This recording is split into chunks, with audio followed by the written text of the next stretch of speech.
On this edition of Fly Fish, the most famous Big Rainbow River in Alaska is our destination.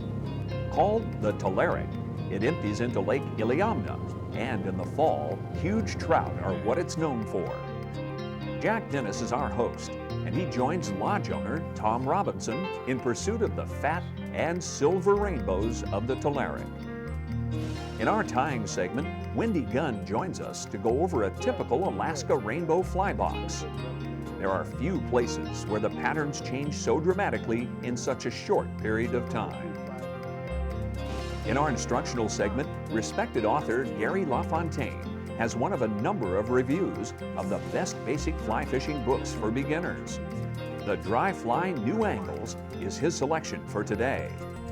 Stay tuned for the Talarik Tussle on this edition of Fly Fish Television Magazine.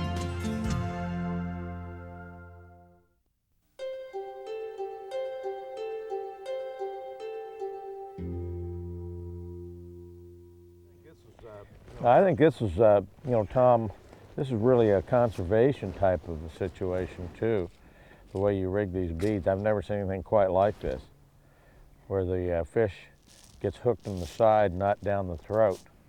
That's always been my contention about egg patterns. I'll tell you, Jack Dennis and Tom Robinson are rigging with beads in the pre-dawn light on the shoreline of Lake Illiamna.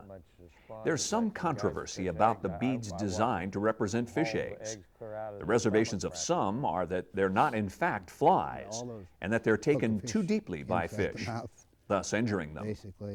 There's no doubt, however, that they are effective, and that when rigged the way you see here, they're far less damaging to trout than many other ways of fishing. The result we saw repeatedly was fair-hooked fish that were easily released, no worse for the wear. Today, it's after the big guys, right? Our last day here, leave home with some great memory. Is that what you're trying to do here? Yeah, you know, we're on one of the world's famous big trout streams. This is the Lower Talarik. This is where the river flows into Lake Illiamna. I mean, you size this lake out here. We can't even see the other side of it from here. The fish who are moving into the gravel to get the eggs? No, these fish are just kind of, they move in and out of this river here, and I have no idea why. But we find them up in the canal, we find them up by the rock, and then a couple of days later, they're back in the lake, back and forth. You know, we've had some heavy rains here. I think a few of them might have backed into the lake, so we're going to try that this morning, first thing. Okay. And work back into the canal then later? We'll do that later on in the day here. The river is known for a strain of rainbows that run out of Lake Illiamna starting in September. They resemble steel-headed behavior, size, and coloration. Their hope is to hook into one of the big fish. But as is often the case, they would have to pay their dues first. Tom, should we move quickly through the water or cover it pretty carefully?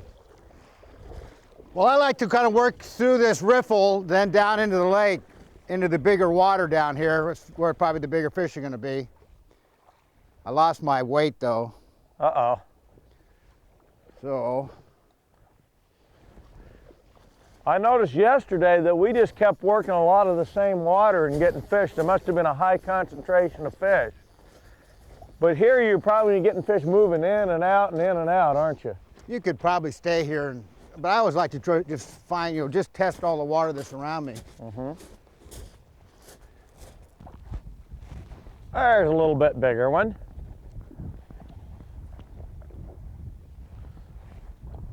Now we're working our way up. We've got the little guys. Now we're moving into the juniors. Giving me my money's worth.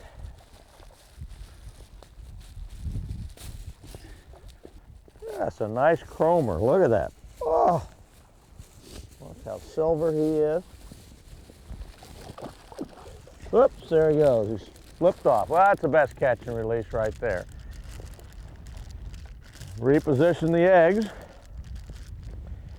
A constant deal that you have to kind of watch how these things slide. Looks good. So you got, what kind of fly do you have on? I've got it's called a cotton candy. It's one cotton candy, I've heard of that. We actually developed at Rainbow King, and it's very effective up here. Well, I'll tell you, they just killing that strike indicator. Small one.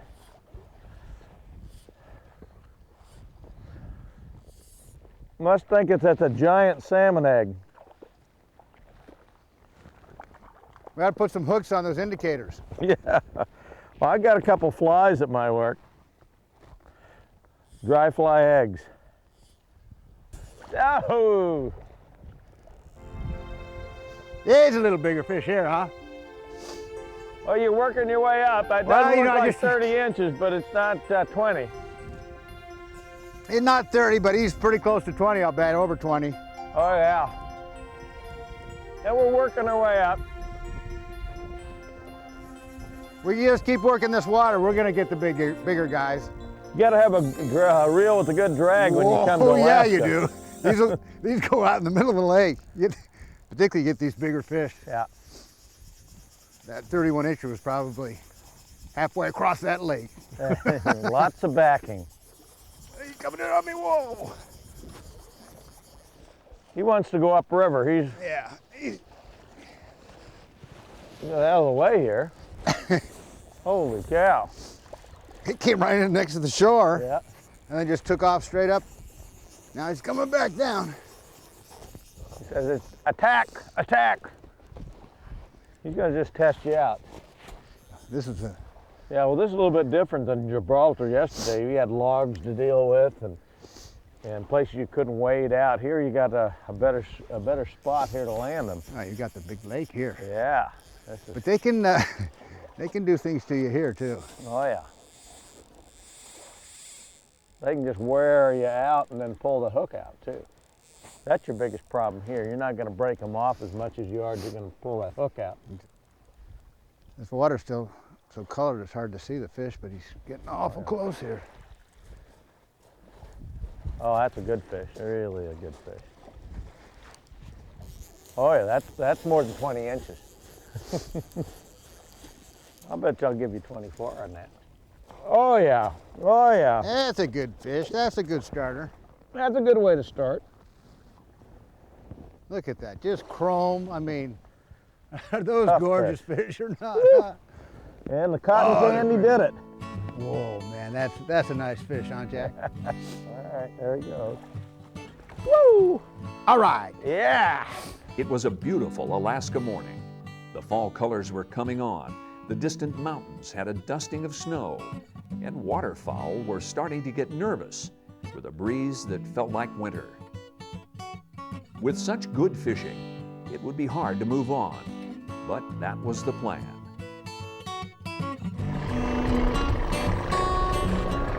More often than we would like to admit, fate plays a slight trick on the crew. First thing, we had sprinted to the outlet in hopes of finding the big fish moving into the river. They had already passed us, and other guests of Rainbow King Lodge were onto them upriver. My gosh, look at that. Isn't that it's a rainbow? Oh, that's a big fish. Yep. Now we're talking 12, 14 pounds there. Look at the size of that fish. Oh, wow. I let him fish my water too. Isn't that pretty? I think we let the guide go down there. I do too. Let Tom go down there. Yep. Oh, Dick, that is just picture perfect. Got him? Yeah, that's a good 10 pound. down. That's a good 10 pound fish. Huh? Good 10 pound. Okay, here we go. Gene, can you move to the left just a little bit? All right, in the there you sun. go. You guys take off. Wait a minute now, we got to get one more here. Oh. All Get the right. hook, 26 inches, don't you? Want to get the hook there? Oh, yeah. All right. Thank you. Isn't he a beauty? Look at him. Really nice fish. Gosh, that's a beautiful fish. There he goes. Baby.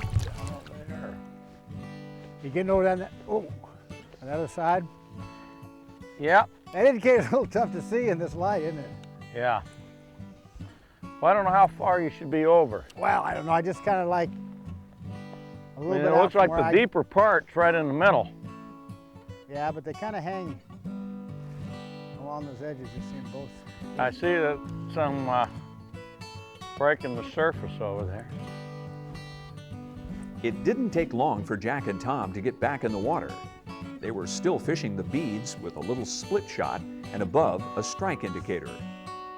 It took a while, but Tom finally hooked one of those fish we'd been looking for.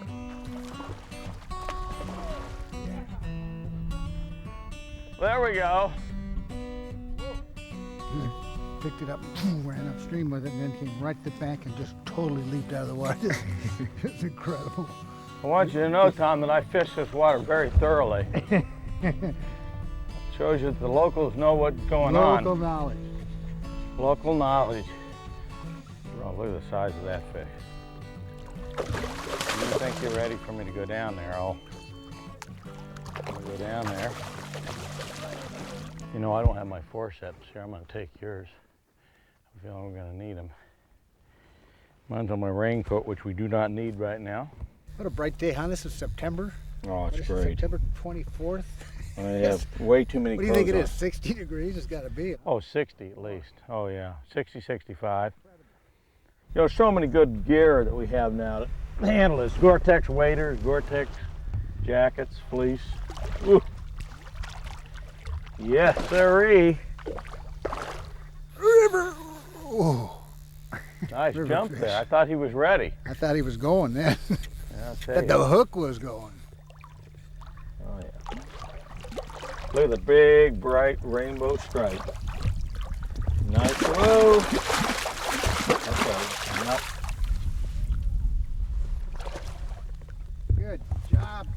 Oh! Oh, don't speak too quickly here. Look at that. Good work. Yeah. There you go. Well, I can hardly hold him. He's so big. Look at that. Good shot. Okay. Okay. Just right around his Mandible. mandible there. Yeah. There, There it came goes. out. Came right out. Barber's hook. Easy. Okay. Okay, there he goes. We're going to release him upstream. There he goes. Wendy Gunn joined Tom Robinson on the upper Talarik River, just up the lake from where we fished with Jack. She talked to Tom about the variety of flies used for rainbows throughout the season in tributaries of Lake Illiamna. It's a pretty good representation of what we use during the course of the summer here. Yeah, there's a few flies we don't have here, kind of our secrets. We don't show everything here, but almost. So you know what to use today then, right? I think so. I think we can find something in these boxes today that might work. So you have flies here for rainbows for all different times of the year. Yes, this is a pretty good representation of the flies we use during the course of the season. In June, when we first arrive here, the rainbows will come into all of these streams here, and the sockeye have the eggs just hatched, and the little fry are coming down, and the rainbows really gorge themselves. They key in on those small fry, and we have a number of flies here that represent the sockeye fry that we use in June. We've got a couple that this one they call, our guides call it the glue bug. The glue bug? Yeah, and it works very well, as all of these fry patterns work great early in June. They're also, you know, we do use some egg patterns because the rainbows have just spawned in May, and egg patterns also do work in June along with the fry patterns in early June, the first couple of weeks. But the cotton candy works very good early in the season for us, and I don't really know why. They don't look like an egg. But they do tend to hit that when we float that by them. In addition to the fry and egg patterns, these sculpins, the wool-headed sculpin patterns, always work, and they work really pretty much through the season, starting with the first day. When do you start using the egg-sucking leeches? We actually start using those in June. However, they're probably more effective once the sockeye are actually spawning in August. However, we do catch fish in June on those patterns. These are flesh fly. Those are fresh flesh flies. When do you start using the egg-sucking leeches? Well, we actually start using the egg-sucking leeches in June, they become even more effective as the sockeyes start to spawn. They've kind of changed. We've got quite a variety of leeches now, with egg-sucking leeches. I see we have some traditional type nymphs here too, the bead-head brassy. And when do you use those? You know, again, once we are through with the fry patterns, the nymphs and dry flies we use in conjunction with one another. They're hatching and coming to the surface, so they'll take both nymphs or dries at about the same time of the year. It's the second or third week in June. So you start using the flesh flies at the end of the season? Flesh flies are used, I mean, they represent the flesh of the sockeye after they've spawned and they're dying and they start to break up, and the trout feed on really all parts of that fish. Sure. So I see a lot of woolly boogers. Yeah, I mean, woolly buggers are a staple up here. We use those all through the season. I mean, you know, woolly buggers work almost any time. Anywhere. And you know, we've got some purple, black. We've got articulated leeches in there also. Those work really well too. Well, good. Obviously, Alaska rainbows up here, you can get a variety of different flies, different times of year. Yeah, you can fish for them in a variety of ways. You know, use weighted lines and floating lines. So you can really mix and match on a daily basis. Well, you'll never get bored, right? I hope not. Well, it's time to, I think, go fishing. I'm ready. Okay.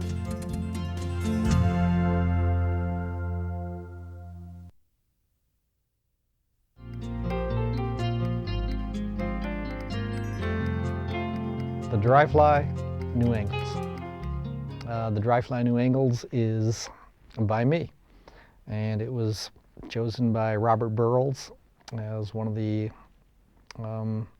great books on his updated list in the Gift of Trout. It's on every book, every list of great books. And, well, why? It has two things in it.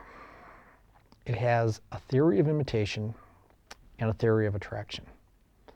If you have those two theories, you can look in your fly box and always know what fly to pick when you step on the stream. Let's take them one by one. Number one, the theory of imitation. What is it? Simple. This is the theory of imitation. The trout is sitting in the stream and a food object is coming towards him. The characteristic that he sees first is called a triggering characteristic. That characteristic identifies that object as edible. It triggers recognition. Your fly has to have that characteristic. The same characteristic that that natural insect has, your fly has to have it. That's the theory of imitation. It's pretty simple. The theory of attraction. You take an unnatural characteristic. It could be color, it could be shape, it could be size, and you really exaggerate it.